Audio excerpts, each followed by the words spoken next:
I know I might be the first person to ever say this sentence, but one of my favorite things about being a YouTuber is getting to read the comments. It helps that I have long had one of the best comment sections on YouTube. Tons of interesting discussion happens down there. I'm always excited to read it, and I personally learn a ton from my comment section. When I'm doing research by myself, I'm limited by what I even realize needs to be researched. I go out and I try to gather all the information that I think is going to be relevant to a topic, and then I present it to you, and then hundreds, if not thousands, of people who have their own information, be it less, more, or different from mine, watch that video, and if they think anything that they have to say would be relevant or change my understanding in some way, they tend to comment it, and it tends to happen. Now, in particular, I recently put out 2 videos that deal heavily with Isekai adaptations. One was my video on Mushoku Tensei, giving it an in-depth analytical review, and the other was a video about whether or not Mushoku Tensei is one of the more influential Isekai anime. And the conclusion I come to is mostly that not really. It's a little influential towards the rebirth Isekai genre that became more popular in the late 2010s.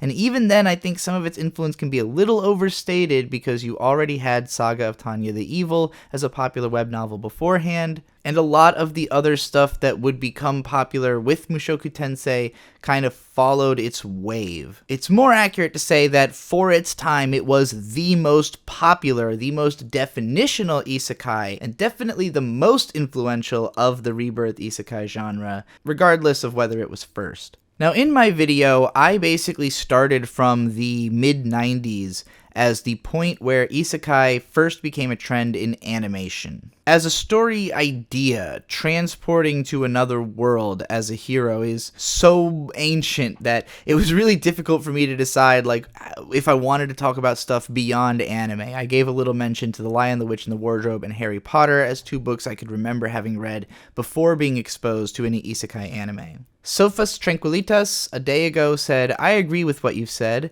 Story of someone going into another world is in fact ancient and has been used throughout history. I think it sprang from literature in the age of exploration. I don't think finding what is the genesis of isekai as a genre or what is the genesis of any element in it is a good idea. The thing we should care about are the same as any fiction literature, world building and how characters deal with it, and also what's the direction the series has. The problem of genericness is not a real problem, as everything is generic in one way or another.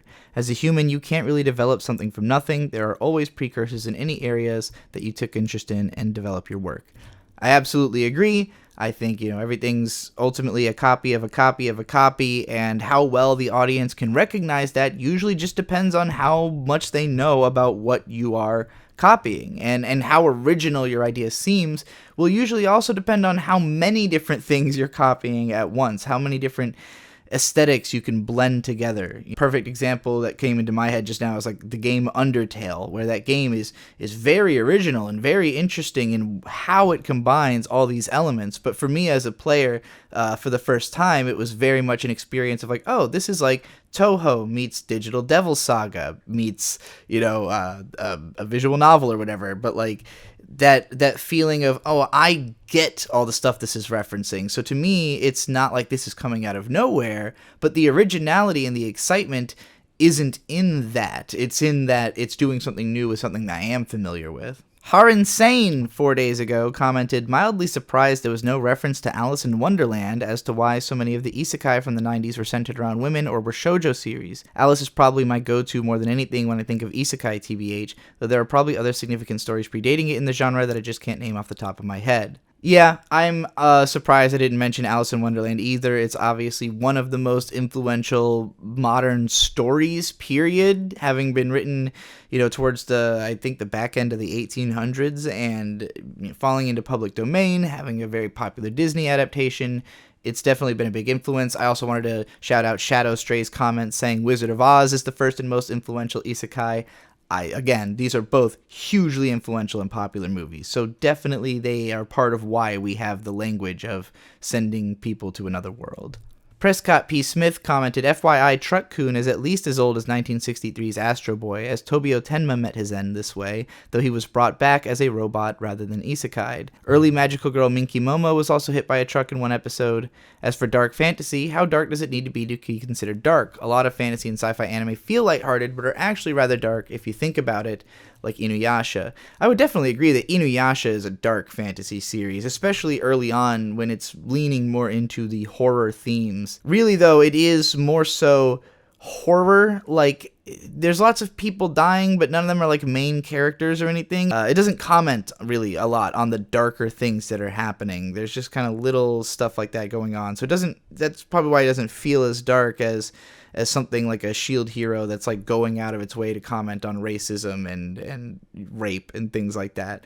When I think dark fantasy, I am thinking a little bit more along the lines of something that's using a fantasy setting deliberately to present a more violent and, fucked up world.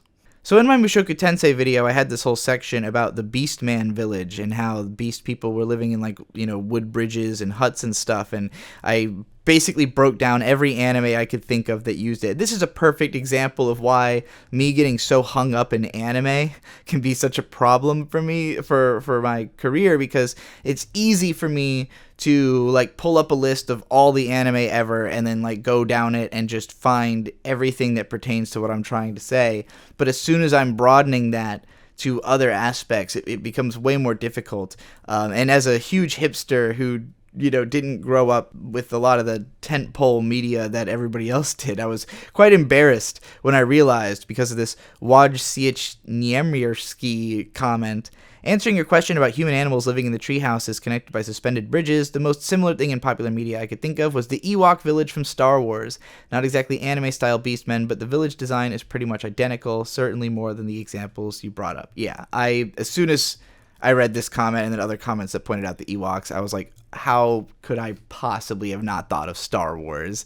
And then Anon Emus said the Wookiee homeworld of Kashyyyk is very similar and predated the Ewok village, first appearing in the Star Wars Holiday Special. Gin Hindu 110 says, those filthy casuals still don't know about the Chronicles of Thomas Covenant, a novel from 1977 about a social outcast run over by a police car and transported to another world, where he is a summoned hero sent to fight a demon lord.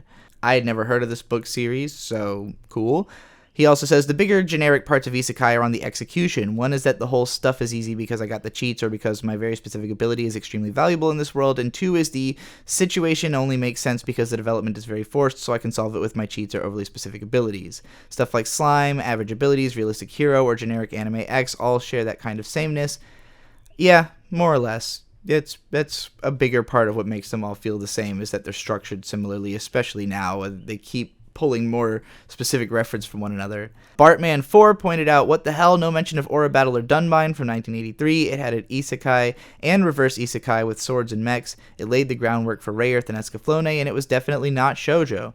That's pretty much why I didn't mention it. It just came so much earlier that even if it was an influence, I couldn't see it as a trend. And I really wanted to just present that, in the 90s, there was a very definitive attempt to make this genre a thing by various creators, who were pulling from each other, rather than just sort of organically being oh yeah, every once in a while someone makes a story that has a hero that goes to another world.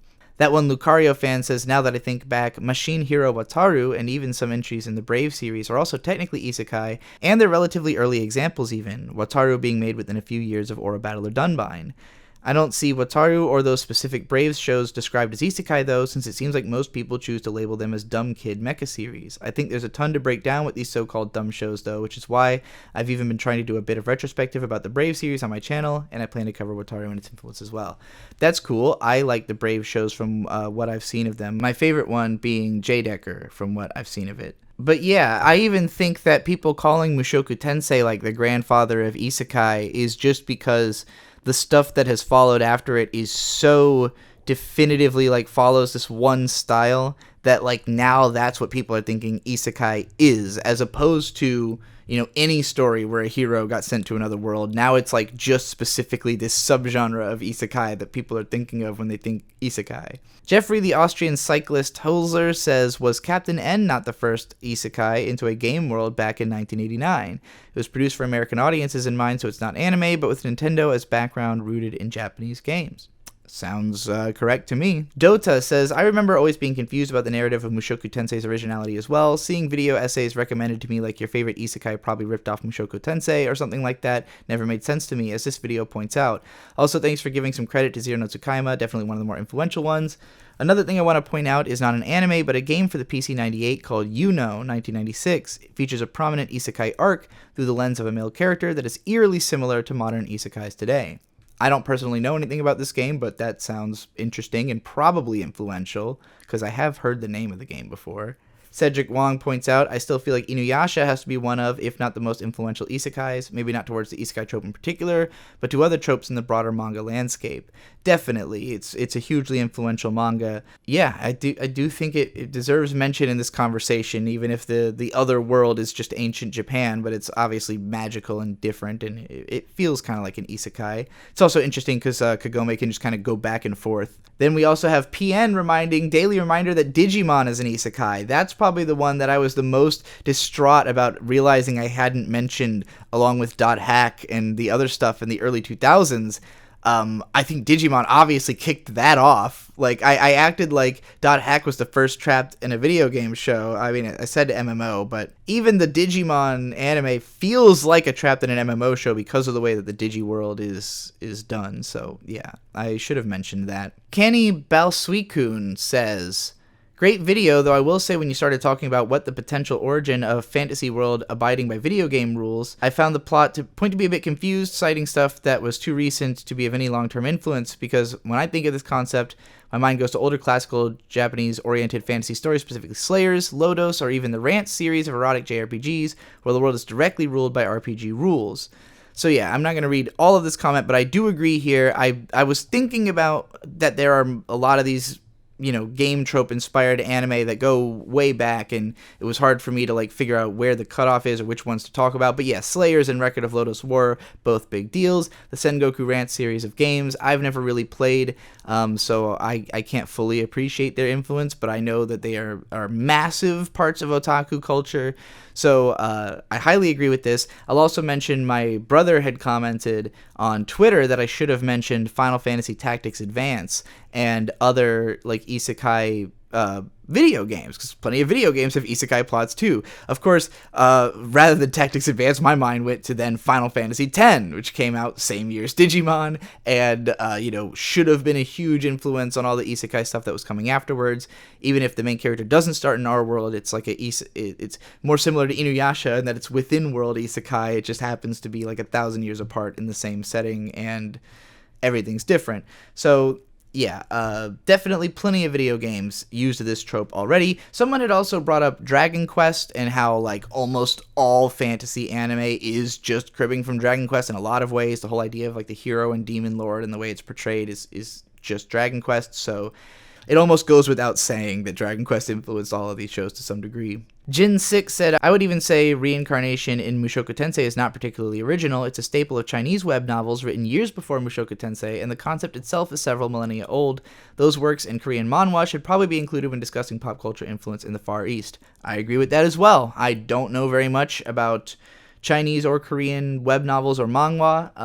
I know that they've both been very influential on Japan. It's funny, in America there tends to be people who are fans of Japanese media and then people who are fans of Asian media in general, especially people with some Asian heritage, whereas in Southeast Asian countries there's a way more cultural bleed between China, the Philippines, Japan, Taiwan, Thailand. All these places are watching each other's shows and consuming each other's media a lot more so than Westerners are. So yeah, for sure, it would be worth looking into all that. Now I want to talk about a couple comments on Mushoku Tensei's actual release from Weeaboo Fish, who talks about how people in the West have grossly overestimated how much of an influence it had. They left one comment that sort of summarizes some stuff that I said in the video myself, and then followed it up. Well, you basically said the same stuff after the part I stopped at, lol.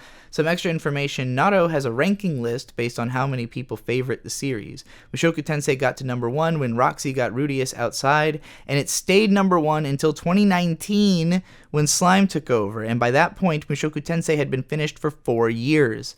I think the other most influential part is that the author managed to finish the series in a satisfying way, whereas pretty much everything else is either ongoing, like ReZero, or the author clearly ran out of ideas and gave the series a horrible ending, like Shield Hero. So, yeah, that's interesting stuff about Naruto culture. I had some notes on screen, if anybody wasn't watching the screen and only listening to the audio, about how there's an Anime News Network article that went into a little bit more depth about the culture of Shosetsuka ni Naruto in basically making the same point as my video, and they pointed out how the site was heavily steeped in Zero no Tsukayama fanfiction originally. Like, it was basically a Zero no Tsukayama fanfic site that then spawned into a whole world of these isekai web novels. So, like, even just that level of the, like, core Zero no Tsukayama influence is so much greater than I had realized. There were several comments that mentioned that a lot of these authors are, in fact, friends. Apparently, ReZero and Mushoku Tensei's authors are friends. The Slime Isekai author has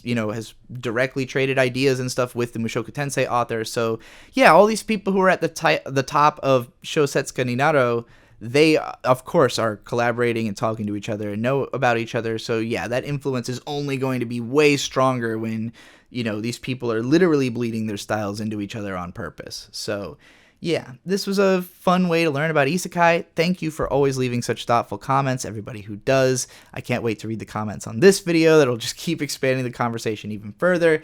And, subscribe to the channel so that you'll be notified when more of my videos come out. You'll be able to catch my frequent live streams, become a patron, or subscribe to my Substack using the links in the description. Listen to me talk about music on the What You Reviewin' channel, and listen to the podcast I do with my friends over on the ASE Presents channel on our show, The New Void Gazers podcast. And of course, never forget, anime forever.